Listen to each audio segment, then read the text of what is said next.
Hi, everyone. My name is Casey Boland with HCM Wealth Advisors and CPAs, and I'm joined today by Doug Johnson, who's our Senior Investment Strategist, and Dan Rinck, who's a Research Analyst with HCM Wealth Advisors and CPAs. Welcome. We wanted to join you. There's been a lot of market volatility here in the last couple weeks, and talk a little bit about what's happening in the market, talk tariffs, talk economy, and try to put this in perspective. So, guys, we were just talking before we started. So, are we in correction territory yet? Technically, I don't think we are. So, Uh, 10, Dan, 10, Dan, Dan had the exact number. I think it was 8.5. Yep. okay. Okay. So the definition that people talk about, are we in a bear market? Are we in a correction? Correction, some people think that's 5, 10. The number we talk about is 10%. And 10% on average, just to put in perspective, 10% drops come every 13 to 15 months on average, and it's been beyond that, I think, at this point in time since we've experienced that. So, on one hand, we're due, and I say we're due. Even during normal market periods, a 10% drop in the market is normal. We didn't experience that last year in August when we had some volatility. It got close to that point, but the market snapped back very quickly. So, what's driving things? So let's take a look at a little bit of the rearview mirror and then we'll look forward. Let's look at economic growth. And coming into the year for 2025, the expectations for economic growth were pretty strong. So we have to kind of work our way backwards, though, and look at perspective. And that is, let's go back to 2023. So if you look at 2023 and you look at this chart in the blue bar, economic growth was anemic. Actually, most analysts, about 90%, were expecting a recession in 2023. And the market surprised, the economy surprised, and it was a great year from economic growth. Hence, we get a 20% move in the market. 2024 comes around. As we're getting to 2024, the expectation is we are going to have 6 to 7 Fed rate cuts heading into the year. Again, concerns about slowness in the economy. Expectations were of low economic growth.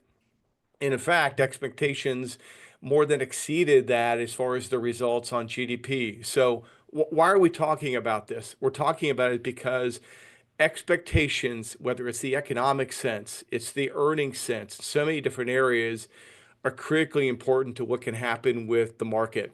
As we come into 2025 now, things change. Expectations actually for economic growth were much stronger coming into the year, between 2 and 2.5%.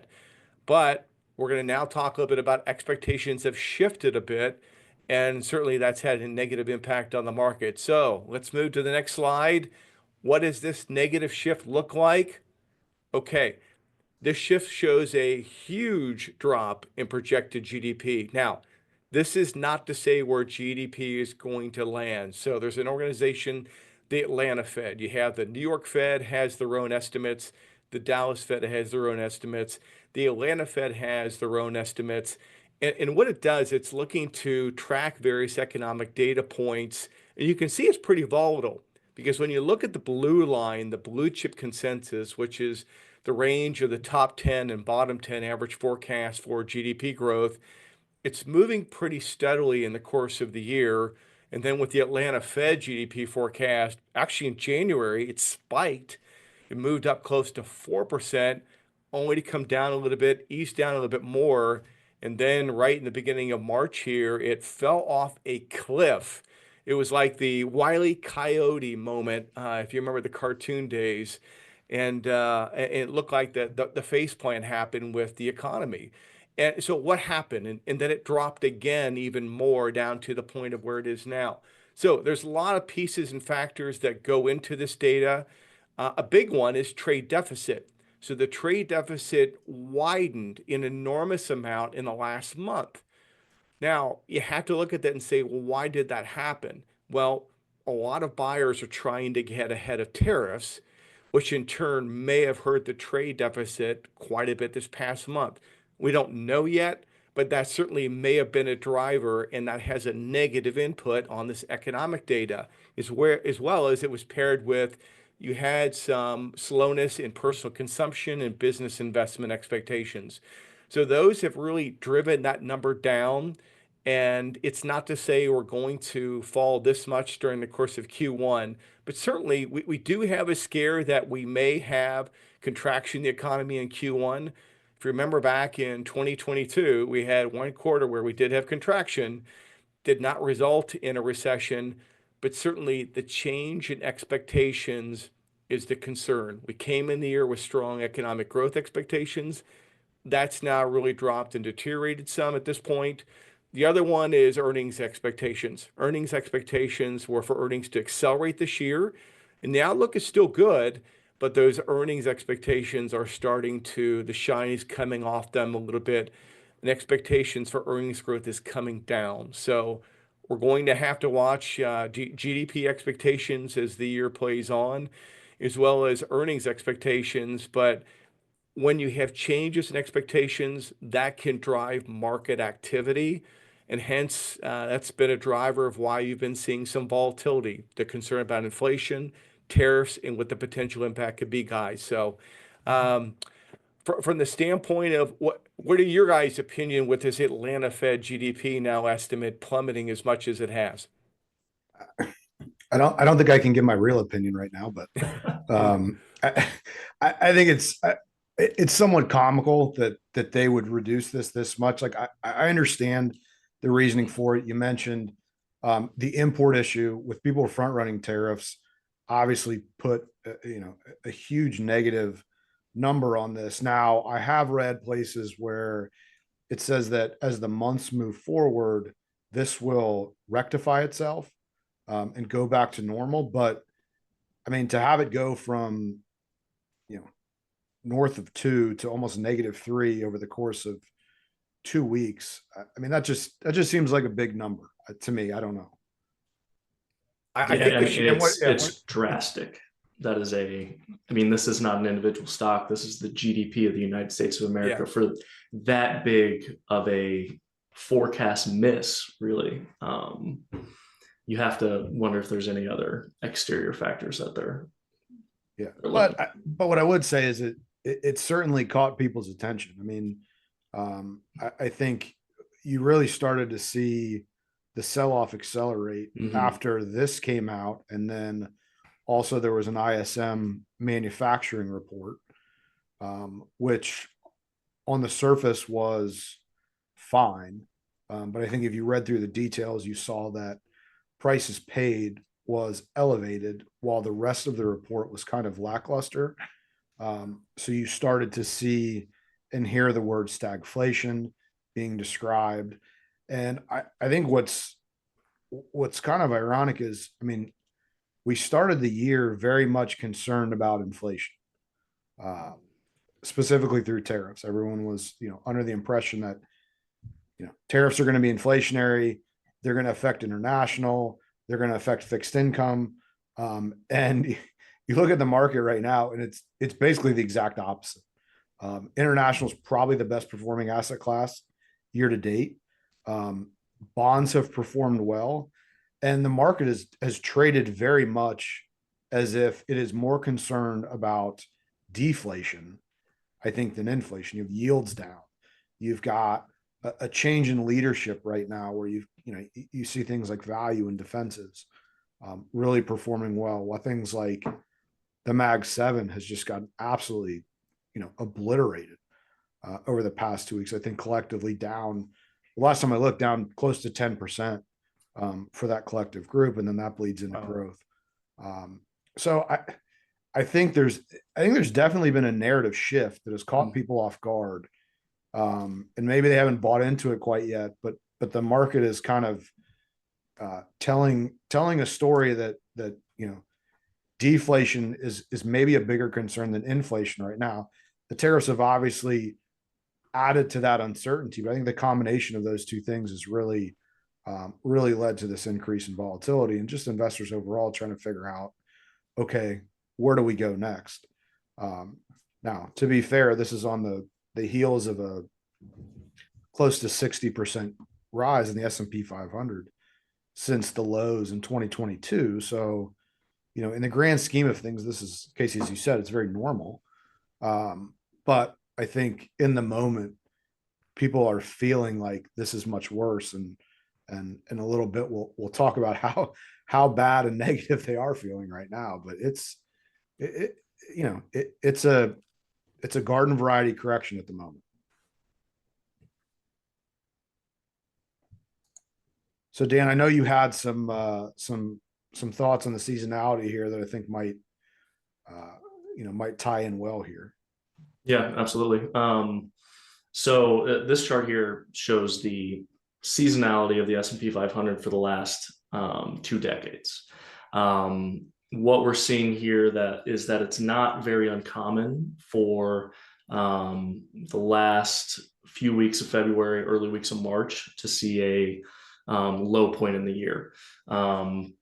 It's not out of the ordinary. I know there's a lot of headlines, the narrative shifting, a lot of fear in the market, but this type of price action, this type of trading hasn't been super uncommon in the last 2 decades.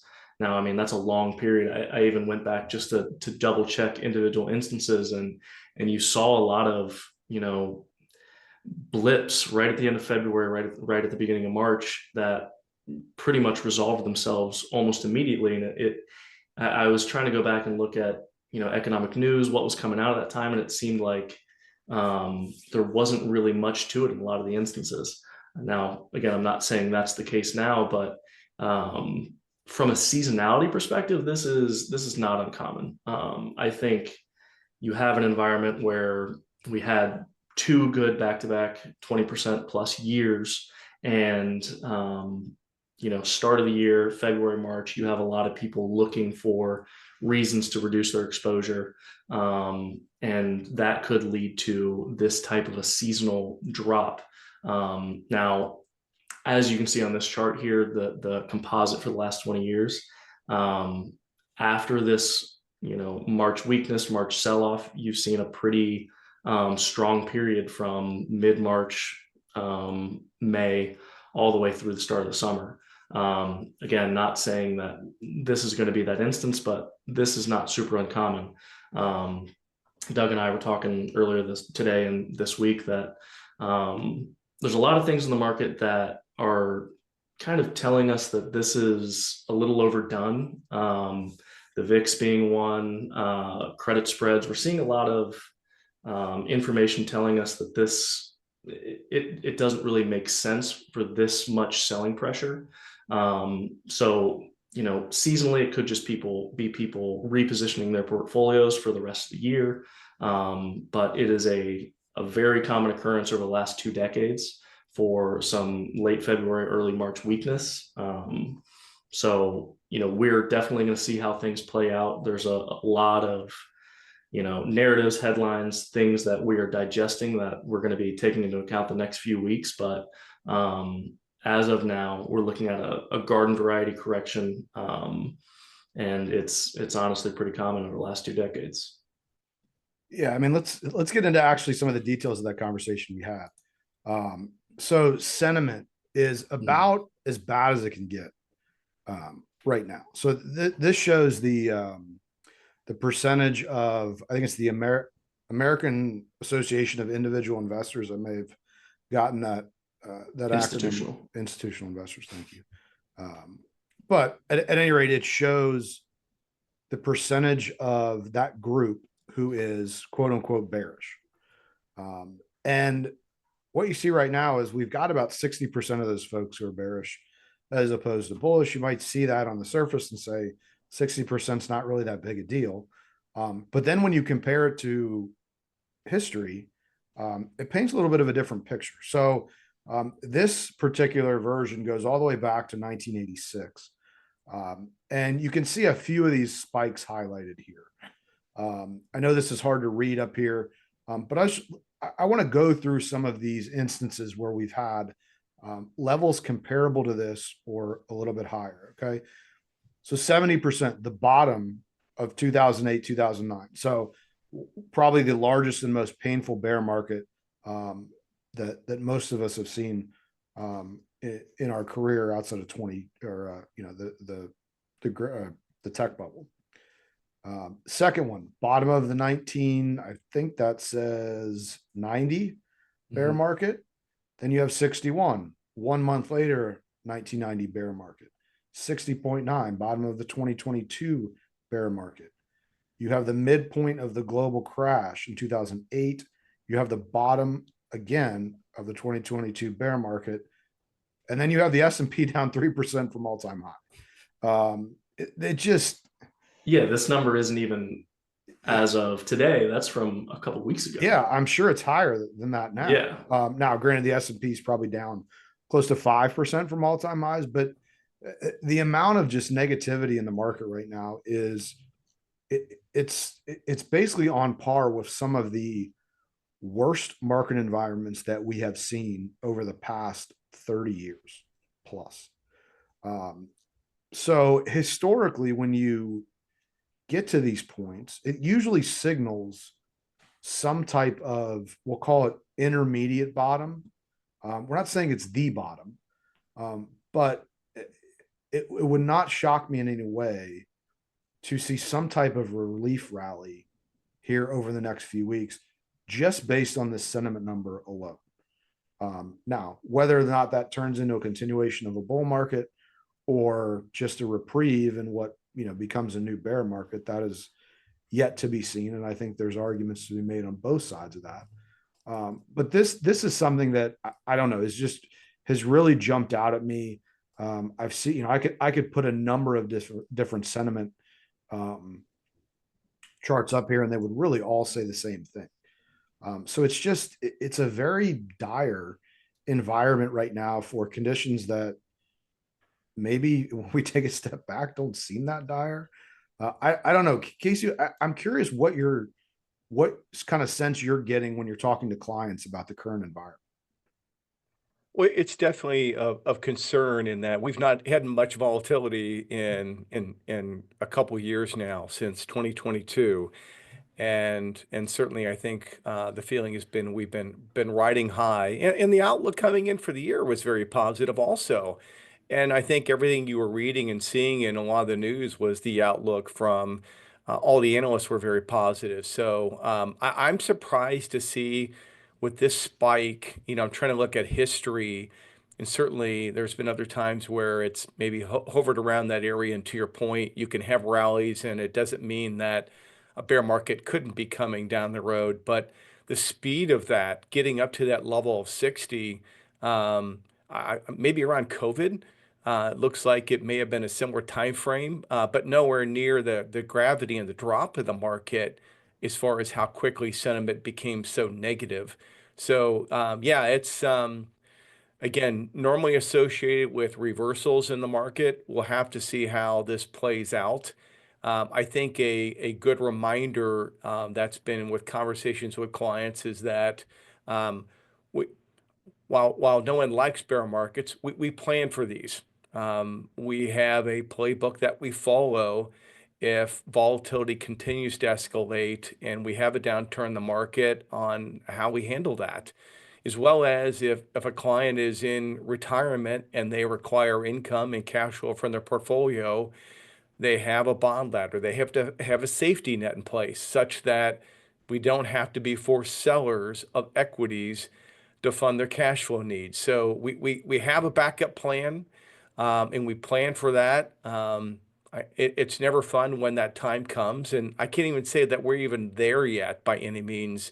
But if that does continue, certainly we have that ability to make sure we're providing cash flow from safe and secure sources. So this has happened very, very quickly. And I think from that standpoint, that's been the scariness and the uncertainty element of tariffs, and the uncertainty of so many things. I think it's put people, made them uneasy, which is very understandable. Yeah. Yeah. And we don't necessarily have any charts for this, but Dan, I guess from a technical perspective, what kind of sense are you getting from some of the things that you're reading and looking at? Well, I mean, if you're looking purely across the board, the QQQs, the tech Nasdaq 100 is well in correction territory. It's about 12.5% down, 12 and a quarter, peak to trough. But you're also seeing a little bit of rotation, right? So typically in a true significant bear market, everything just gets pulled down to different degrees of intensity. You're seeing, not as much, a little bit today, but you're seeing some of these dollars rotate to other asset classes, and they're actually going to be ending up being up on the day.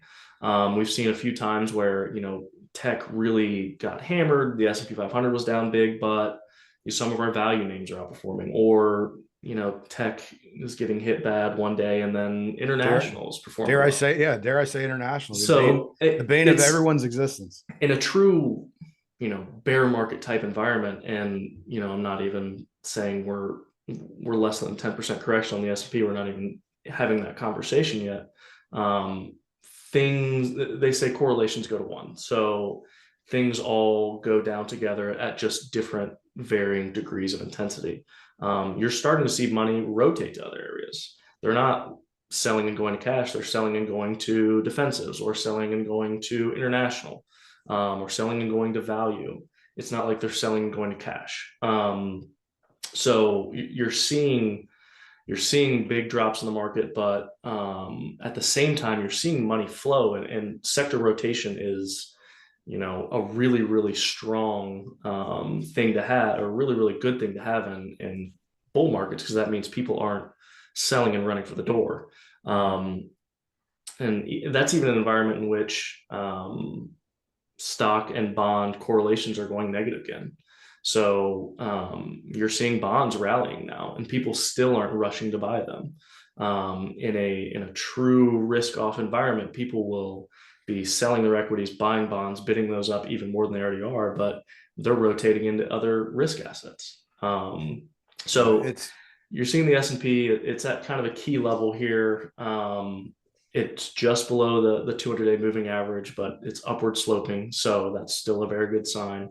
The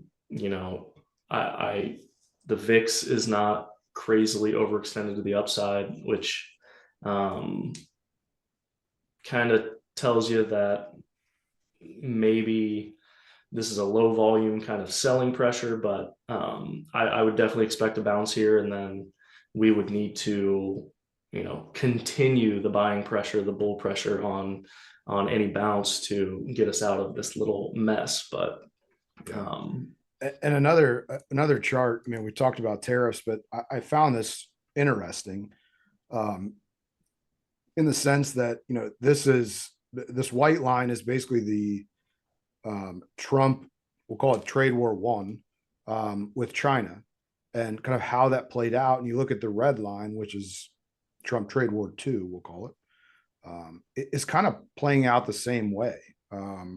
You've got a good rally right after he was elected. Then, as the tariff talks ramp up, you have kind of a drawdown in the market, and on we go. And, there was definitely a lot of up and down. I remember this very well. When every afternoon you'd either get a rally on a, progress in the US China trade talks, or you'd get a sell-off of something else. So, the other interesting thing is I wonder if we've moved past the headline risk side of this, at least to the downside. And if you're starting to see some headline risk to the upside, being a little bit underappreciated here, meaning that if you get another tariff announcement, like we've already had 3 or 4, I wonder if everyone just kind of, it becomes numb to that. But if there's some kind of agreement reached, I think that could be a positive catalyst in the market, and maybe one that's a little bit underappreciated at the moment. So, just to kind of wrap up these thoughts here, we've talked about a lot of things. I think the main narrative in the market right now is the fact that there's a little bit of a growth scare going on from an economic standpoint. And what we'd always say is that the biggest risk to equities is going to be recession, almost in any environment. And I think that the probability of recession, based on this uncertainty around tariffs and then some other things, is maybe being repriced a little bit higher right now. And I think that's what investors are trying to grapple with. Now from a, what is HCM doing with portfolios perspective?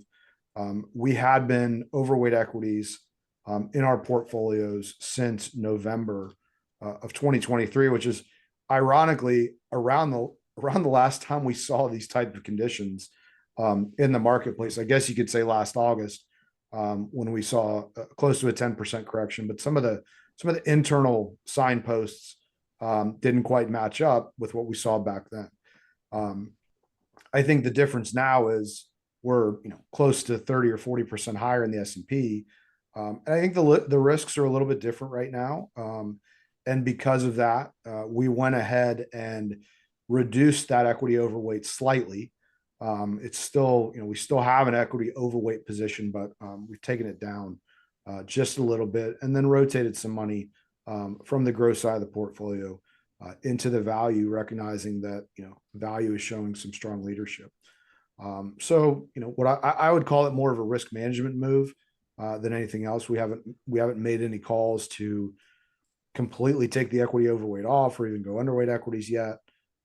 So as Casey mentioned earlier, we have a process that we use, and we want to make sure that we respect that.